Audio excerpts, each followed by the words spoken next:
record. Remember we had it. Yeah. Now you're recording. Okay, good. All right. So let me just see if I can. Okay, if you can do that. If I can see you. Sorry, everybody. Nobody's seeing this right now, so sorry, Dawn. That's okay. Well, it's recording though, honey. Yeah.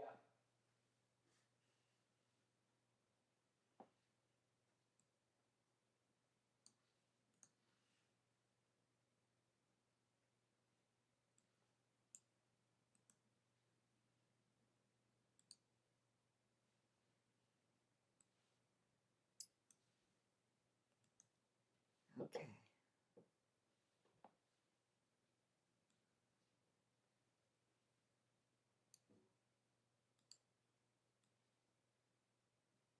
Let's see how I can do this.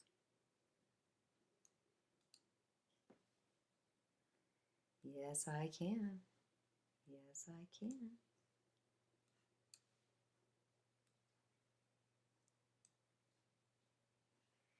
All right. This is a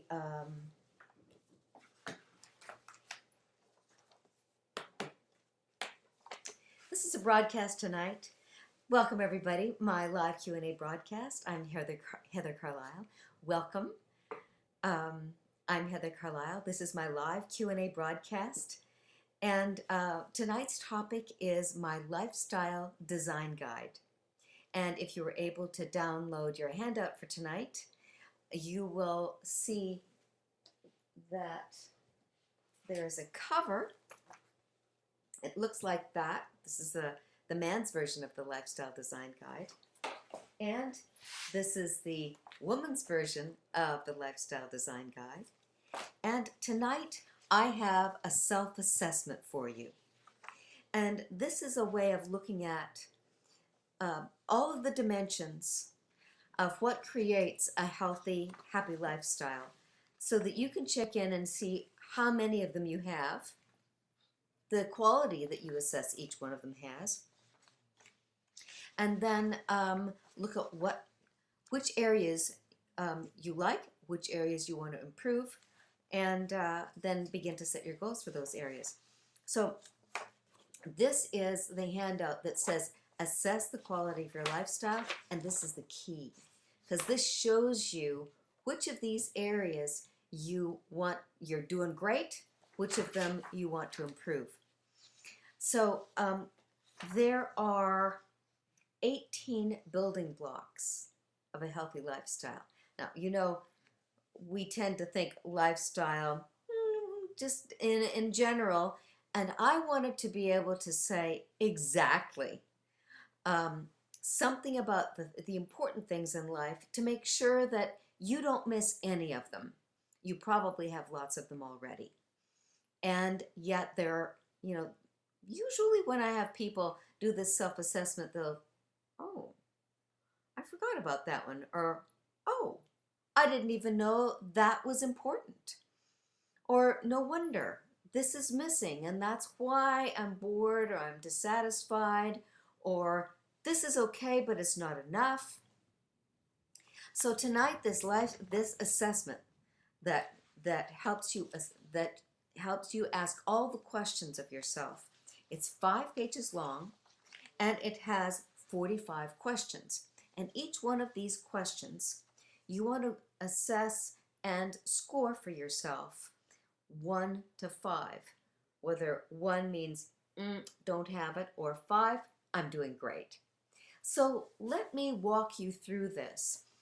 And if you have any questions about this, or if you have suggestions, or if you have a question for me that isn't specifically related to this assessment, type me a question. I'm always interested in hearing what my viewers are thinking, what they're looking for, what's difficult for them, because I love answering tough questions. And as you know, sometimes I have some ideas for you, sometimes I don't, and I'll tell you. Okay, so let's look at question number 1 for you to assess the quality of your lifestyle. Your emotional intelligence. Now, I know I give an entire workshop on emotional intelligence. So it's a pretty broad topic, but let's look at this part of it. The person is, which means you, caring and empathetic, and you place high value on helping others. So sometimes you're saying, well, not really. Other times you're saying, yeah, I do. And sometimes you go overboard, but that's okay. That's not about this assessment. So we want you to give yourself 1 to 5 on how empathetic you are about caring for others. Number 2, perspective taking. Now, isn't that a good quality? This is something also that I want to make sure that we know we need to show to our children and our teenagers. So, perspective taking understands human relationships, can put self in another's shoes, take into account both yours and the other person's perspective at the same time, uses this ability to solve problems and conflicts in relationships. Now you know that this is a hot button, right? Because you've heard me say before, or you may or may not have heard me say before, that the number 1 cause of difficulty in relationships is avoiding conflict. And that just means that if people avoid conflicts, usually they don't know how to solve them, or they walk into it and they don't stop fighting. So what do you say about your abilities? How you know about this, how you handle yourself? Can you take a perspective both of your own side and somebody else's side? Can you put yourself in somebody else's shoes? Now, the very empathetic people or intuitive people are going to do it just like that. Others of us are very focused on what we need to accomplish, and it's like, well, that seems irrelevant most of the time. And sometimes, most of the time, it might be, except for in your personal life, it's always relevant. So, number 3, significance. The person reports having a strong sense of worthiness and self-esteem, has a sense of individuality, confidence, and connection to valued people and groups. So, is your self-esteem high? Do you doubt yourself? Do you second guess yourself? Do you think, oh gosh, I said the wrong thing? Or do you compare yourself with somebody else and then you make yourself feel bad about it? So how good are you at staying nicely level with a sense of your own confidence and self-worth? Again, 1 to 5. Then your communication. The person and her or his family members communicate positively. The person is willing to seek advice and counsel from mentors and to offer support to children and youths. Can negotiate a balance of autonomy and ongoing connections with authority figures. That's a big piece to bite off, isn't it? So it's communication in the larger sense. How good are you at communicating? And so this is one of the things that underlies good communication. Is it positive? Can you keep yourself positive, or do you end up feeling like you're pushy or complaining or negative or criticizing in some way? And are you willing to ask questions of other people to get some perspective or some feedback or some ideas about what else you can do? Or do you just stay inside and stew on it, or just use the same old thing over and over and over again, even though it doesn't end up being pleasant and it doesn't solve any problems? So can you balance autonomy and ongoing connections with authority figures? Now, this is one thing that we definitely want for our teenagers, our youth. And when teenagers use this, learn this, you know they're watching us. You know they're learning it from us. And so are you able to balance this when you have a boss or somebody you're accountable to, or someone you're accountable to, like, for example, a parent or a spouse? How do you handle that with respectfulness? And do our young people see us handle our authority figures with respect and an easy give and take and a willingness to ask and listen. So assess yourself, 1 to 5. What do you think about that level of communication? Number 5, high expectations. People optimistically expect themselves to do well. They value enthusiasm, good cheer, humor, and excellence. Or do you get into that Eeyore mode? I know that most of us have an Eeyore or a grouch or a grump in us. But most of the time, do you have a positive sense of, yeah, I can do this, or yeah, there's some cool things in my future for me? When you think about applying for a job, or learning a new software program, or fixing something around the house, or designing something with your kids, have you got a can-do attitude where you expect, yeah, we're going to be able to do this, we're going to be able to solve this problem, or you're saying, well, I don't think this is going to work? So assess yourself, how well are you at doing that? Then we've got physical health. And this one in America is hard these days because new statistics tell us that 65% of our population is overweight. And physical health means that we've been making the choices to keep ourselves healthy. And you know, that's a whole nother talk, isn't it? But do you have a positive physical identity around health, fitness, your gender, your physical attributes, your sexuality, and your ethnicity? Do you engage in healthy sexual behaviors? Do you have skills for romantic relationships, which are neither, too tight and locked in, or it's like, well, I don't know if I can, So do you have a good ability for a romantic relationship if you're over 26, 28, something like that? Otherwise, we want you to just have good friends, good friendships when you're younger. So do you have that kind of positive health where you relate to people and yourself physically in an appropriate and healthy way? Your boundaries. Do you have an ability to draw clear yes and no answers, rules with logical and respectful consequences? And this is hard sometimes when you have the concept of, quote unquote, a close family or a close organization. Sometimes that can get a little too tight or a little too close, and then we want to pull back and make it respectful for everybody. So do you have the ability to do that? That means, in my mind, we don't have to push somebody away or really be emotionally upset by it unless the other person has expectations that aren't healthy or they're an unhealthy person themselves. And then you need to figure out how to protect yourself from that and hopefully know which is your part and which is not your part. So the consequences: have the ability to establish privacy with the respect for yourself and others, as well as having closeness with friends, spouses, co-workers, and family members.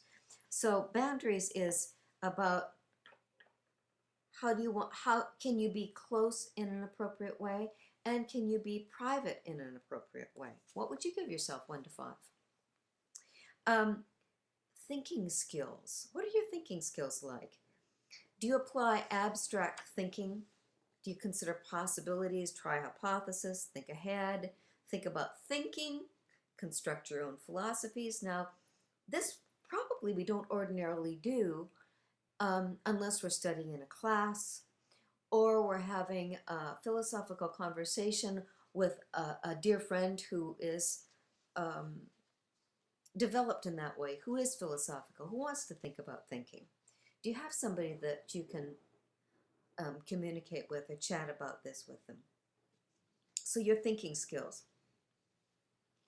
Your general abilities. Do you have a positive view of your personality style, your abilities, and your skills? You say, yeah, I'm a pretty good person. Yeah, I know how to do some things, or I'm learning how to do some things. And when I try, I do pretty well. So that positive sense of yourself. Your equality and social justice perspective. Do you place value on promoting life for all equally, such as reducing hunger and poverty, respecting property and nature? And do we share that in a way that's appropriate with our kids? Your integrity. Are you comfortable that you can act on your convictions and stand up for your beliefs? Do you like the moral standards that you found for yourself and how you live according to your values and your belief system with your principles of justice and care that can guide your decisions and your behaviors?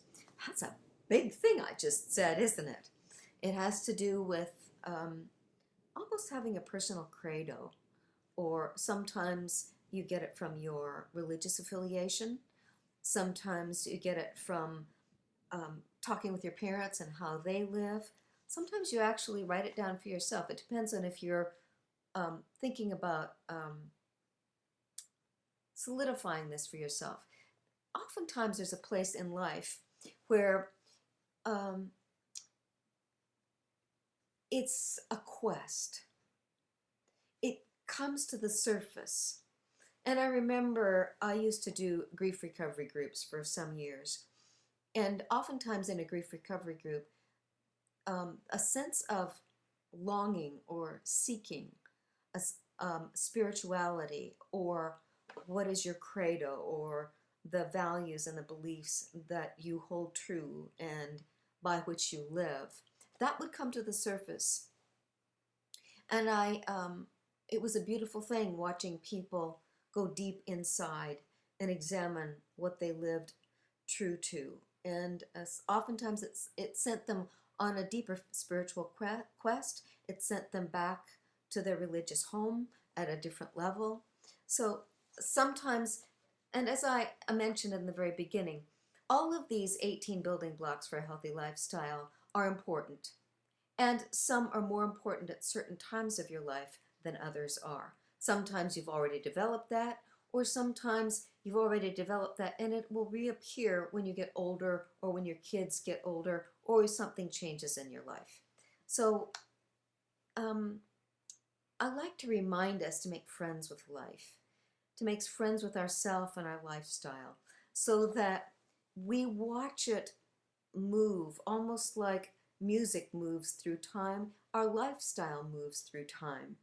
And if we're sensitive to that and we appreciate that, then we move with it and we don't resist it, and then are free to find a deeper and richer lifestyle. So that one was about integrity. The next one is honesty. Person tells the truth even when it's not easy. Now, there's that old one where the phone rings and somebody answers the phone and you say, "Tell them I'm not here." It's a lie, which means you haven't established proper boundaries with that person. So that's just a little example of whether or not we're honest. Sometimes it's hard to be honest when you made a mistake, or you have to fess up, or when you just don't want to talk about that right now. And at that point, we need to have the communication ability to say, "Yes, I don't want to talk about that right now. Can we set something up for later?"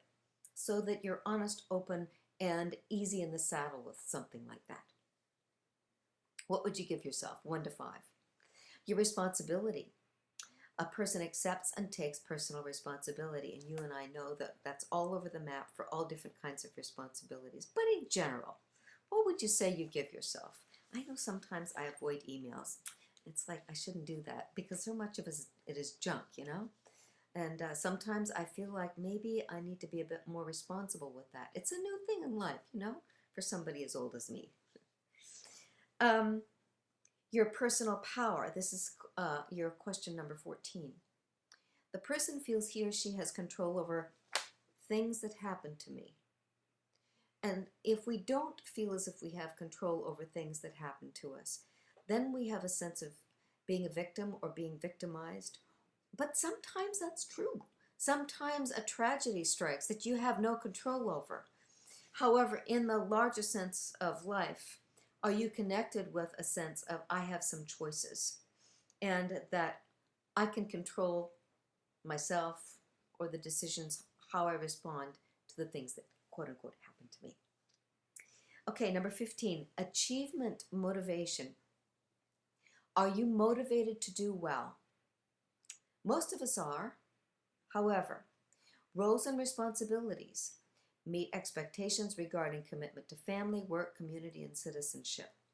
So, are you motivated about all of those commitments and responsibilities? 1 to 5. And that's a new one sometimes for us to consider. It's like, wow, I never really thought of it that way before.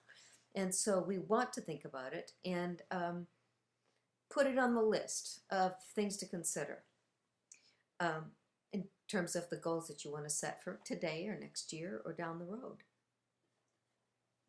16, your mission. The person cares about her or his mission to serve. And that mission, it can change so much over the course of a lifetime. And the people that appear in our lives, the jobs and the interests. But do you have a connection with that for yourself? That you know that you care about this? Or you're thinking, well, giving back is important and I haven't thought about that. So just give yourself a 1 to 5 on that one. Your resistance skills. Some of us are so fabulous at this and some of us are just like, oh, I don't know how to handle that. So this is number 17. Can you resist negative peer pressure and dangerous situations? So they say, no, I don't go there. Do you have self-discipline? Are you able to be self-regulated and have self-restraint? This person believes it's important to be discerning by avoiding disrespectful or compulsive behaviors and living according to core values. So this is about restraining our decisions about what we're going to do or indulge in. And do you have, many people, for example, alcohol, they enjoy a social drink or two, but then some people get started and by the time the evening is over, they're slurring their speech, they can't drive home, and that's a humiliating experience for friends and spouse when their spouse or significant other or relative or friend is out of control, which says they aren't master of themselves, they don't have restraint. So how would you rate yourself on that? Perspective. This is number 18. Planning and decision making prepares the person in knowing how to plan ahead and make choices. He or she moderates risk taking in order to serve goals rather than jeopardize them. So launching off into, some of us are very impulsive and just launch off and then we'll say, well, I'll deal with the consequences when I get there. Others are saying, no, everything has to be perfect before I move. I'm not going to do anything which means then they have an inability to move. So, there's a comfort level there with ability to have perspective about planning and action. Family support. Does your family life provide high levels of love and support? Sometimes it's too tight, it's enmeshed. Sometimes we get taking it for granted and we haven't set up the family rituals or the family style. And you know that you could be giving more love and support or teaching members of your family what would make it more loving and supportive. So just look at that one and give yourself a 1 to 5. Number 20, household tasks. This is Jack and I call this, when we teach it, division of labor. There are always going to be household tasks. We're human beings, we're alive, we're active, we do all kinds of stuff, and we do dirty our clothes and our dishes, etc., etc. So, do you take part in managing household tasks? And do you feel great that your family's handling that pretty well? I mean, it's not perfect unless you have somebody who's full-time helping you. But does your family do it pretty well? And do they go about it with a pretty much helpful attitude? Number 21, interpersonal competence. So this is in relationships. Do you have empathy, sensitivity, and friendship skills? Do you understand and express complex emotional experiences with an ability to identify them and to communicate about your own and others' emotions? Now, one of the things that I hear sometimes, people are saying, well, we have to talk about our feelings. And it's like, nah, we're not really talking about our feelings. The truth is, we're talking about what it is that matters to us. We're not talking about feelings. And it's like, yeah, I'm in pain, but that's only the symptom of what's on my heart or what's important to me. So I like to remind us that we're not talking about our feelings. We're talking about what's important to us, what we care about, what we love, what's sacred to us. And so this part of interpersonal competence, you want to have empathy and skills to interact with others about what's important to you and be able to be safe enough and open enough to hear about what's important to somebody else and not have them have to agree with us.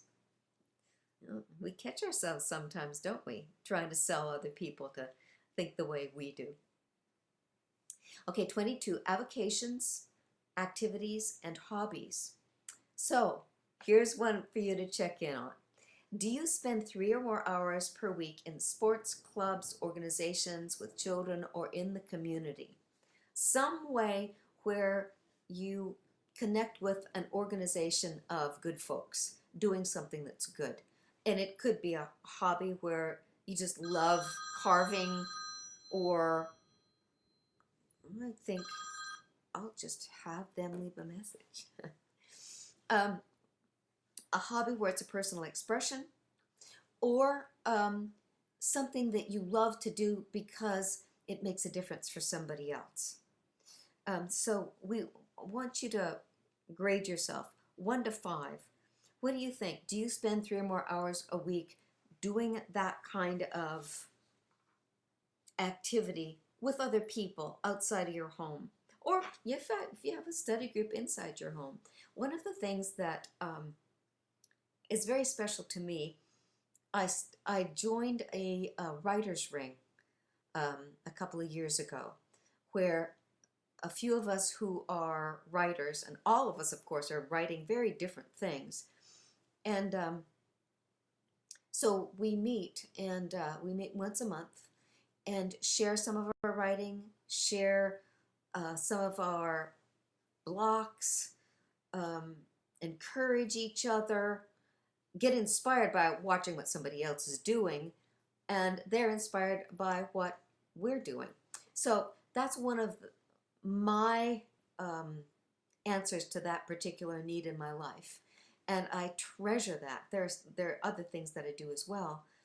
But what is it that you have where you are outside of your home, outside of your work, and it's not for making money, it's not taking care of your friends or your friendships, but it's being in the community with other people doing good stuff? So what would you give yourself on that 1 to 5? And if you don't have that in your life, you may not have time for it right now, but what do you think might be a possible direction? I know that over my lifetime I've been associated with all different kinds of organizations, and that as our life unfolds, depending on who we are, what we're developing, what we're interested in, it may be a whole series of different places where we find that we show up and belong for a while. So that's activities, avocations, and hobbies. Now here's another one, number 23, creative activities. The person spends 3 or more hours a week participating in or enjoying music, theater, or other arts. So the fine arts. So do you have a place for the fine arts in your life? And I know, if you're if you're a mom or a dad and you have a daughter who is a ballet dancer, that counts. You know, you're going out to see her at her ballet lesson, or you're going to the ballet performance. Um, if you have a son who is, you know, maybe he paints motorcycles, or maybe you do yourself.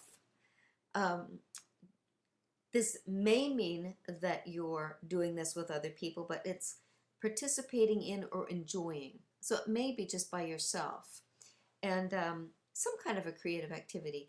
And one of the ones that I'm excited about doing, it hasn't fit in quite yet, but I asked Jack to give me for Christmas a Dremel Moto tool. It's one of those kits of, it's a small, like a drill motor almost, and it's for carving or engraving. And so I have the goggles now. I have a vise where I can put jewelry or objects. And so that's one of my creative desires, I guess. I've always wanted, I had a Dremel a long time ago, probably 25, 30 years ago. And I think it was somebody else's.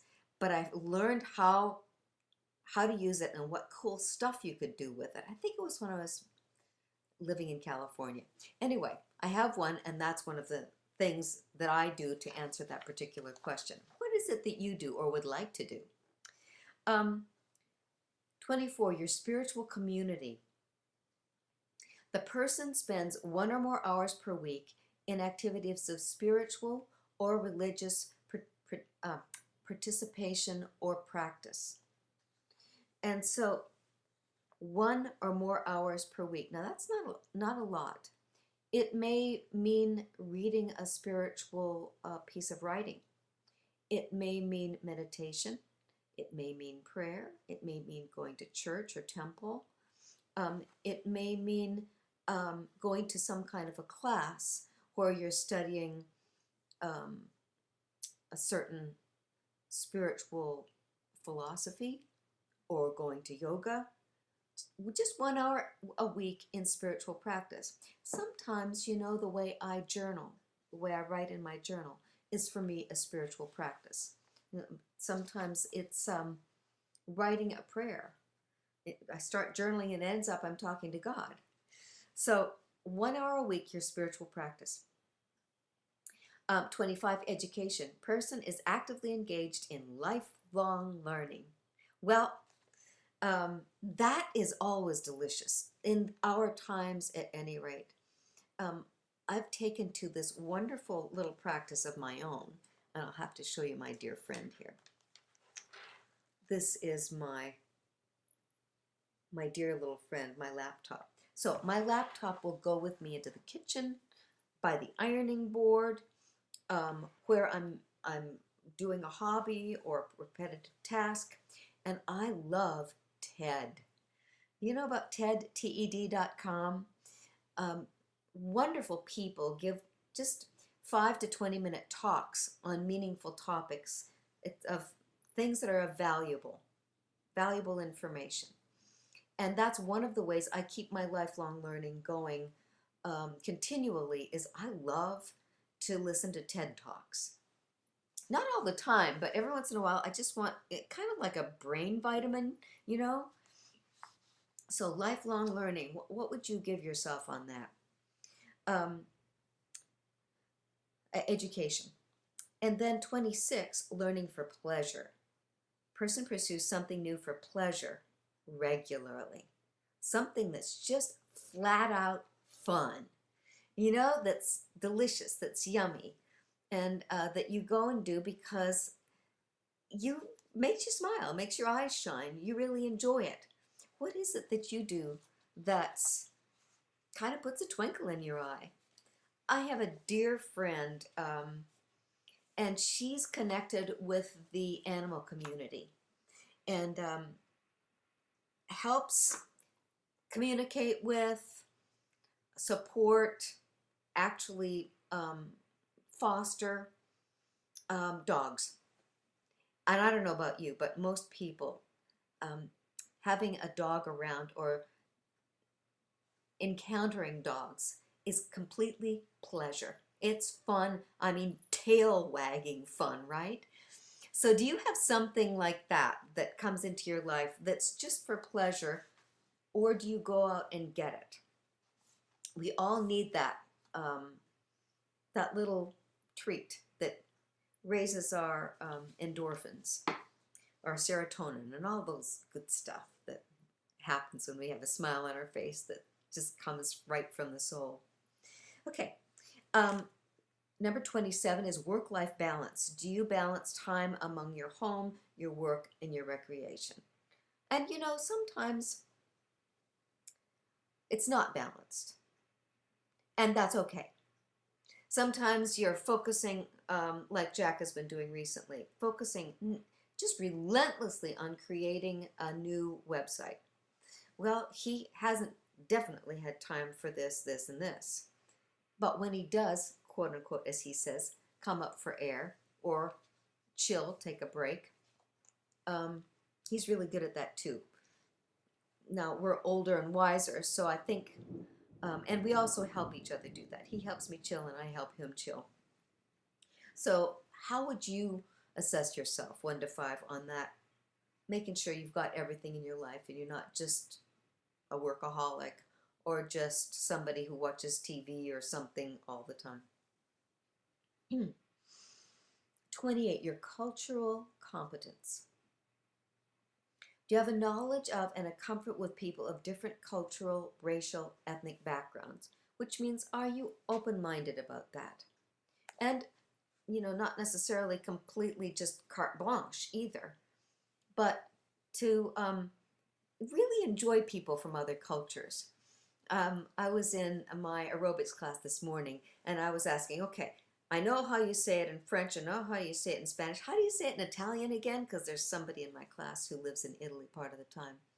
I'm always interested in other cultures and recently more interested in understanding about Asian cultures because I know some beautiful Asian people who have, you know, those other languages that are just so complex. So do you feel like you're open to that? And if you aren't, it's probably the case that you just aren't around nice people from other cultures. And you might want to try it out. You know, I know where the Italian club is in our town. And we went there.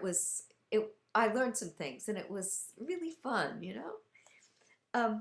So let's see. The next one is 29, positive peer influence. Do your close friends model personal, responsible behavior? Do you have friendships that are mutually close and supportive? Do you have friendships maybe with shared activities and interests as well as those based on ideas and feelings with mutual trust and understanding? So it's kinship, isn't it? That's friendship. When you have friends with people who like the same things you do, maybe do the same things you do, are you happy with the quality that you have in your positive peer influence for yourself and for your kids?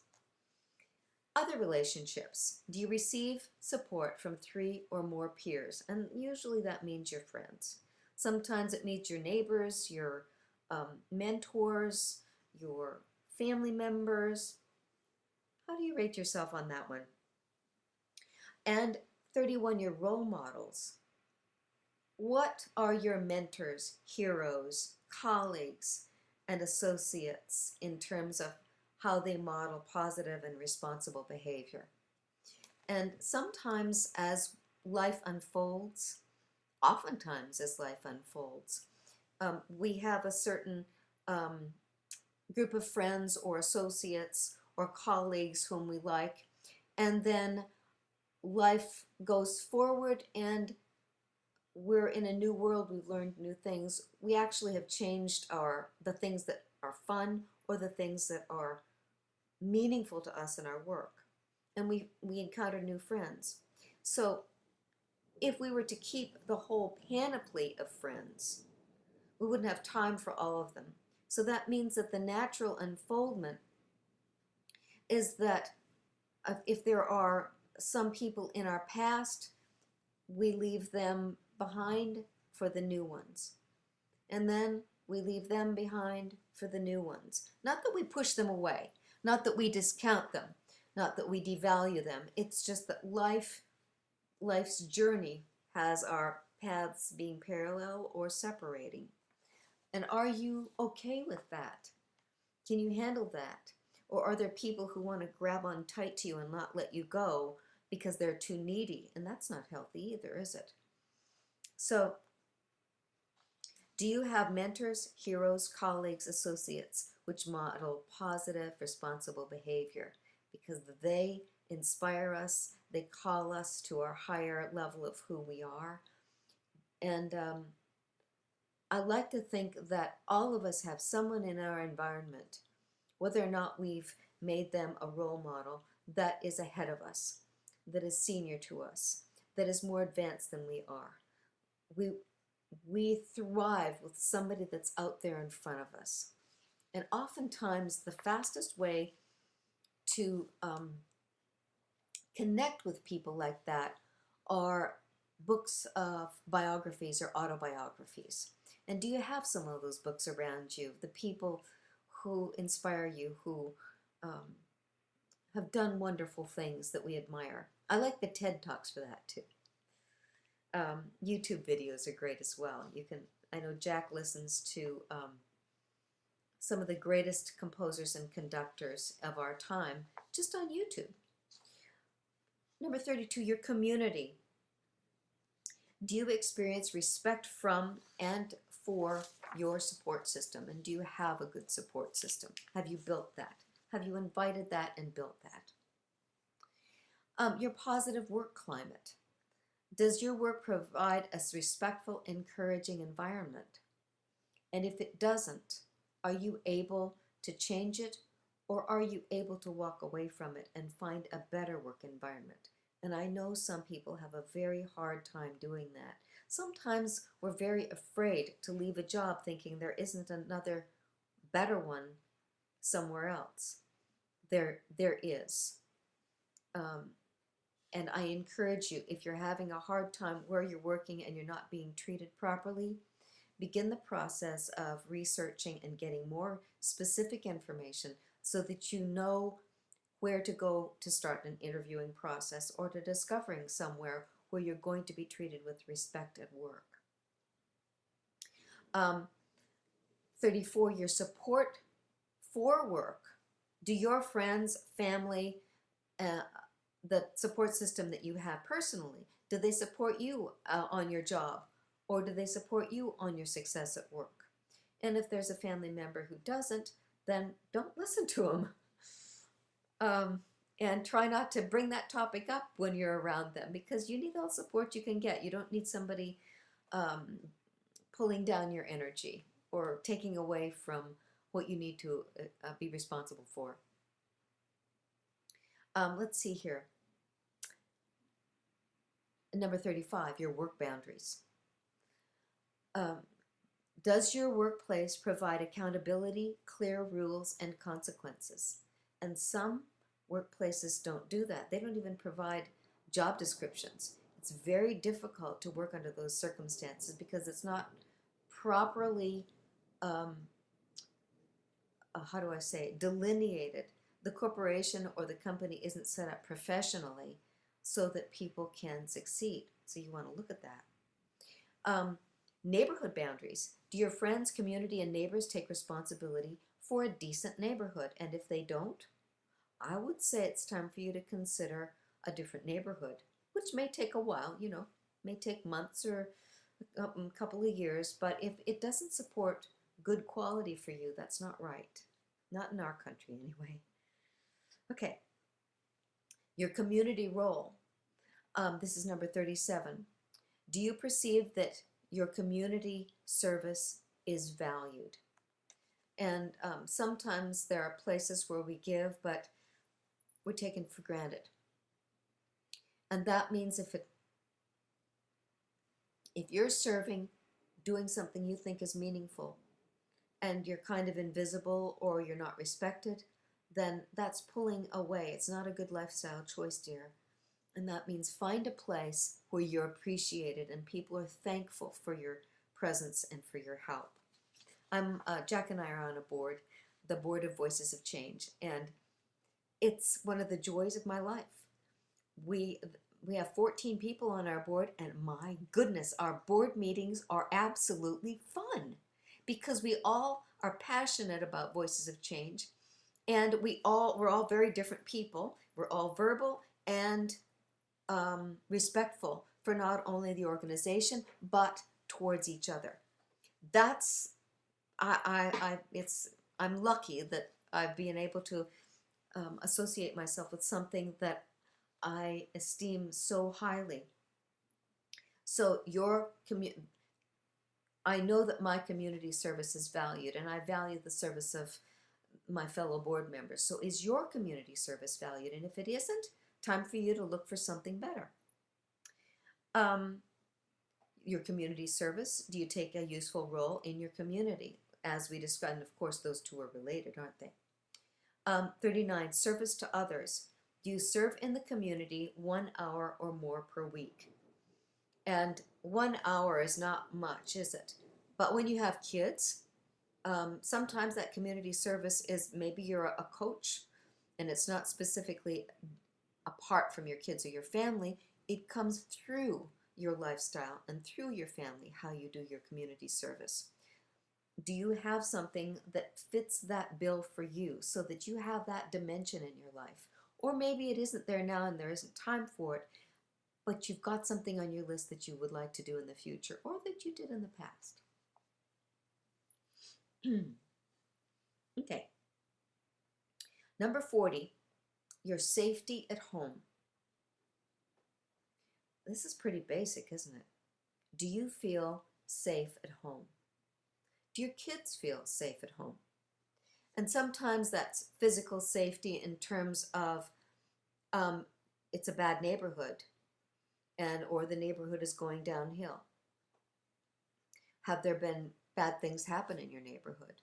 Is there domestic violence? Are there robberies?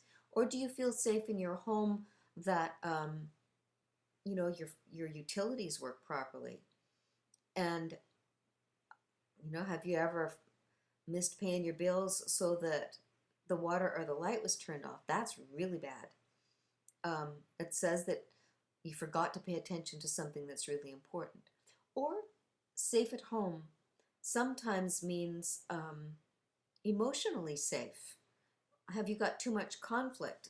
Have you not figured out how to keep people from yelling or being insulting or using foul language in your home? And if so, I would want you to put that, put a 1 on that one, not a 5. And I would want you to talk to a mentor or a teacher or somebody who knows about those things. Go to a class to step by step take action so that you feel safe emotionally, verbally, and relationally in your own home.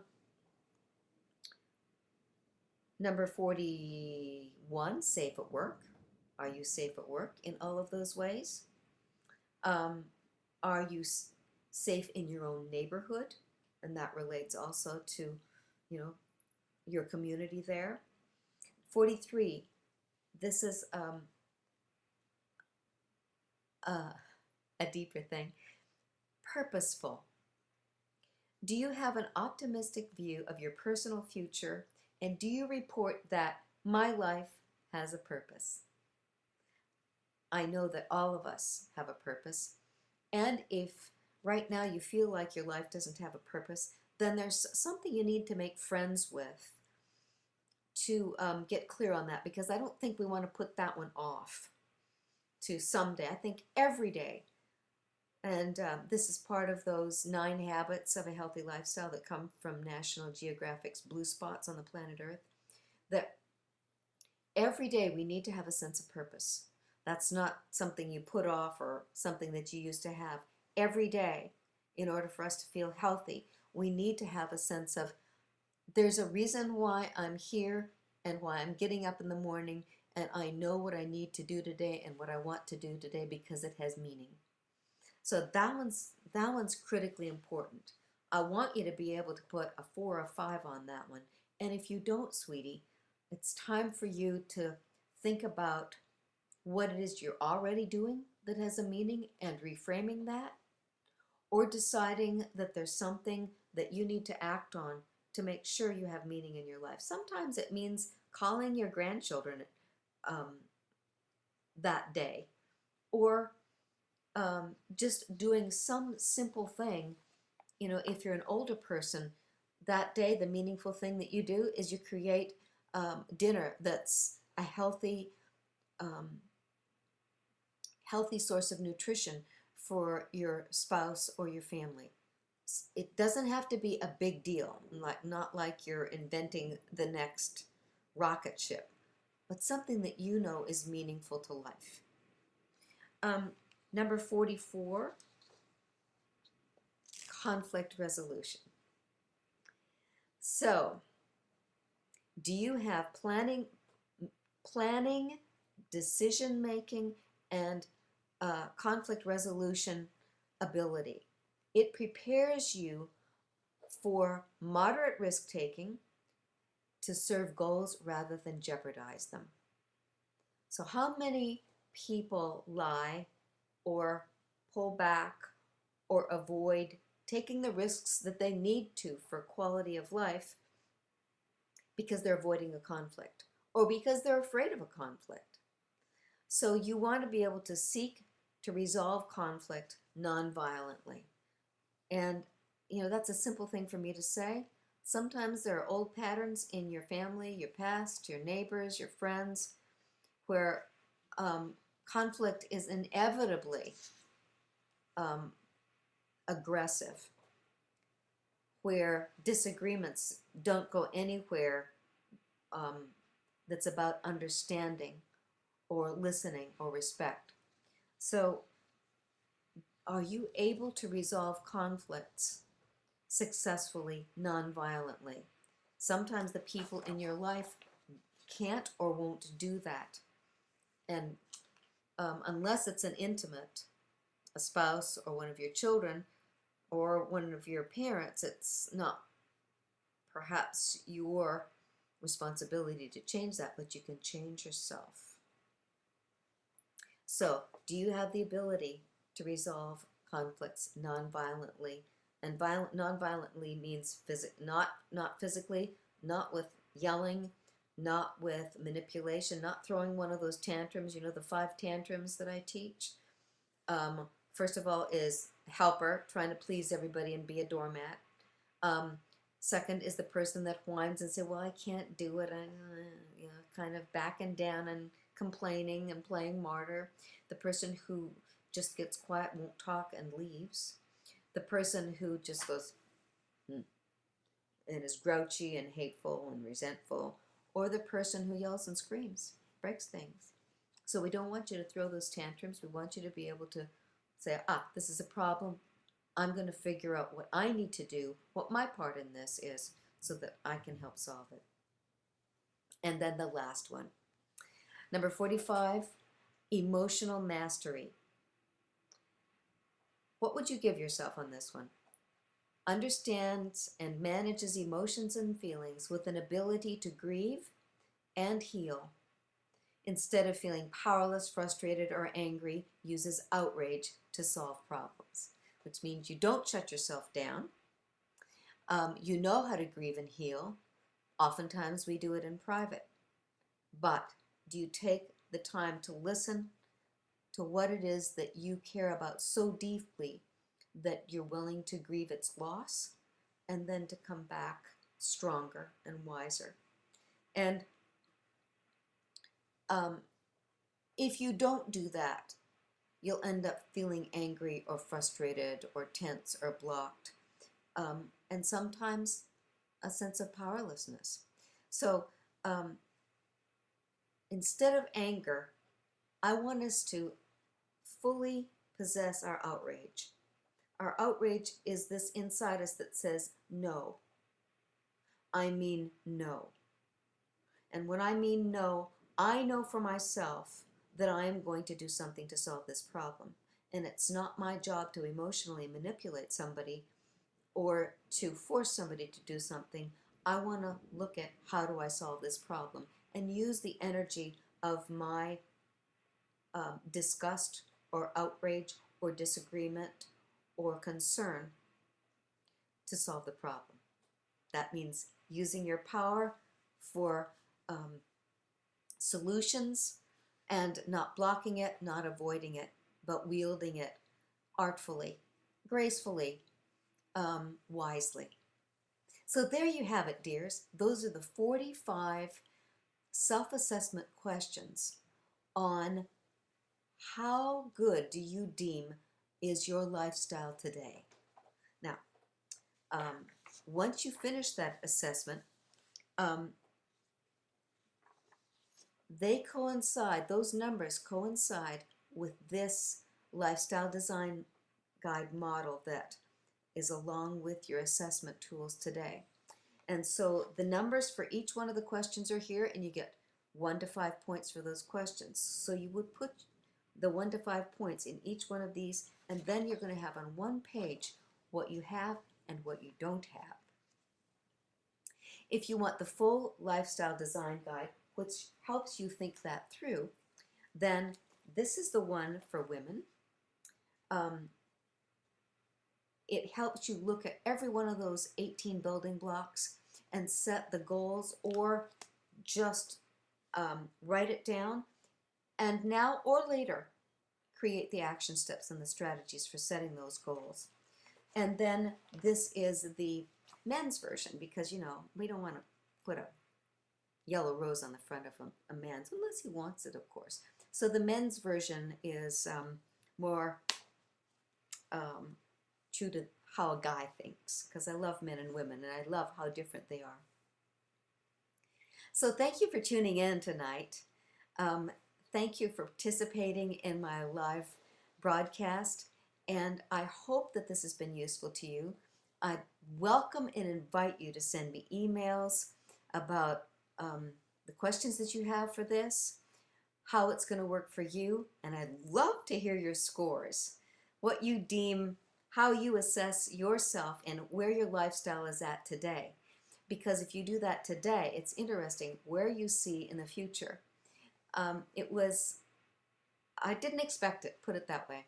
It was a lovely surprise for me that on my 60th birthday, I realized that pretty much all of the goals that I'd set for myself, not 100%, but about 90% of the goals I'd set for myself 20 years earlier had come true. They'd come true because that's what I wanted. I did the best I could, and of course I didn't do as much as I thought I would need to, and yet they came true. So assess yourself, decide what's missing and what you want, and if you like, order your lifestyle design guide on my website and see how your dreams come true as time moves along. So thank you everyone for tuning in tonight. I really appreciate your showing up and being my viewers, and I will see you same time next Tuesday live on my Q&A broadcast. This is Heather Carlisle saying thank you for tuning in and good night.